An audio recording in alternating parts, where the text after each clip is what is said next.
I refused to change my birthday dinner plans for my autistic nephew. My brother, however, expected me to move in and watch his son full-time while he took his wife on their dream vacation. My sister and I, both in our early 30s, have an older brother. He's on his second marriage. His son, Connor, 15, is autistic. When Connor was born, my brother's then wife's family and our parents became the village. My sister and I did not. This caused tension until I told my parents they could either keep supporting my brother's family and I'd go no contact, or respect my boundaries and keep me in their lives. They chose the latter. Eventually, my brother divorced, partly because his ex insisted my sister and I step up and help. I still feel bad for him, but I've stood firm. I've lived out of state and recently accepted a job closer to home. To celebrate, I invited my parents, sister, and brother to dinner at my favorite KBBQ spot. My parents confirmed it wasn't my brother's week with Connor. A week before the dinner, my brother called. His ex had something come up, and now he had Connor. His current wife would also be out of town. I offered to pay for a sitter. He declined and asked to change the restaurant because Connor gets overstimulated. I said no. It was my dinner and I was paying. He said he'd just bring Connor and manage if there was a meltdown. I reminded him the last time Connor had a meltdown at a KBBQ place, they had to leave. I didn't want that happening again. He told me to go by myself and hung up. My sister, parents, and I went without him. My parents enjoyed it but said they wished my brother and Connor had come. I disagreed. I said it would have likely ended with them leaving early again.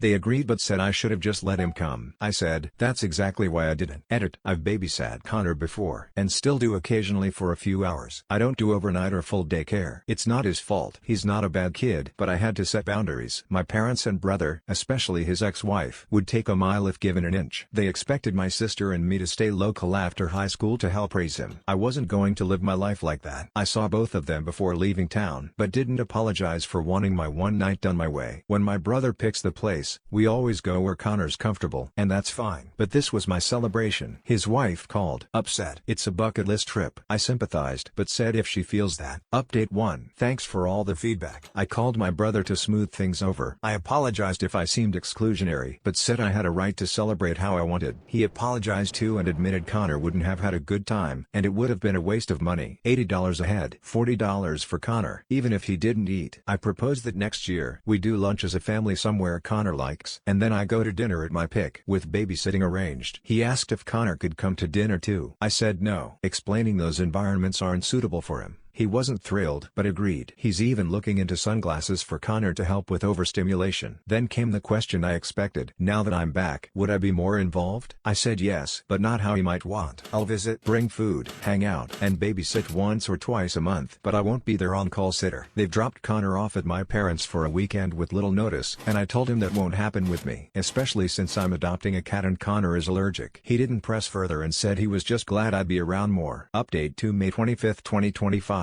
I moved back to LA. My parents, brother, and Connor, now 16, live here. Connor is nonverbal, stims often, and still has meltdowns. I babysit once or twice a month at their house. I don't do overnights, and my brother has respected that. Until recently, he was invited to a 10-day out-of-country conference. His company will cover his stay, and he wants his wife to join if they pay her way. The issue, childcare. My parents and sister are going to NYC for her birthday, and his ex-wife is out of town for work. That leaves me. I told him no and gave my reasons. I live 90 minutes away. Driving back and forth daily is too much. Connor can't come to my house. He's allergic to cats, and I just adopted one. I don't work from home, and Connor's still in school, so I'd have to take PTO. The longest I've watched Connor was 6 hours, and he had a meltdown I couldn't handle. I don't want to set a precedent. Once I do it, I'll be asked again. I said I'd help on a weekend, but not for 10 days. He got angry and tried guilt-tripping me. Our parents surprisingly backed me up, saying it would be kind but not expected. Update 3 May 31, 2025. I messaged my brother, either one of them stays home, or they arrange respite care. I'll check in on weekends, but I won't watch Connor full time. But said if she feels that strongly, she should stay behind and they can go together another time. I again directed them toward local organizations that support families with special needs kids. I was burned out from the argument. I told them I'd now only visit when one of them is home. No more solo babysitting for now. Maybe in the future, but not soon. They both apologized, saying they hoped I'd reconsider, even offering to pay me. I said no. Connor's not my responsibility. They need to prepare for the future. Our parents are aging, and soon they won't be an option. They agreed to look into resources. His wife asked if I'd consider training to care for Connor. I said no. I want to be the fun uncle, not a part-time parent. She said she'd stay home with Connor and that they'd see me in 2 weeks. At least now, I'm not on the hook, and Connor will be with someone who can calm him. I'll keep encouraging them to expand their support system, because it's the only sustainable way forward. Next story. Work best friend helped me every day and stayed late to support me. Then he confessed he had feelings for me since day one, but I accidentally rejected his offer. When I 25F moved to a new city, I was honestly just grateful to have found a friend. One of my coworkers 29M and I quickly became close. We had lunch and breaks together, started going on runs, sent each other reels, and even started watching White Lotus together at my place. He was always kind, supportive, and respectful. No flirtation, no subtle touching. He introduced me to others as my friend. It all felt genuinely platonic. What really stood out was how often he stayed late to help me at work. While others went for drinks, he'd stick around and help me prep for the next day. That's when I started sensing something deeper. One night, I broke down in front of him. I told him how hard it's been to be away from my family, how guilty I felt leaving my parents, and especially my little sister. She's 11 and I've always felt responsible for her. He listened, supported me, and made me feel less alone. Then one day, while we were setting up a conference room, I half-jokingly asked, "Why are you doing this? This has nothing to do with your job." And that's when he said it. "Well, when you like someone, you do things for them." I was stunned. I asked, "Since when?" He said, "Since the moment I saw you." I asked why. He never said anything. He told me he wanted to get to know me first. Then he asked if I'd like to go on a real date, and I panicked. My fear of commitment kicked in, and I blurted out, "I don't think that's a good idea." He went quiet. The rest of the time was awkward, and the next 2 days, he avoided me completely. No messages, no eye contact, not even at lunch. When I finally approached him and asked about the date, he just said,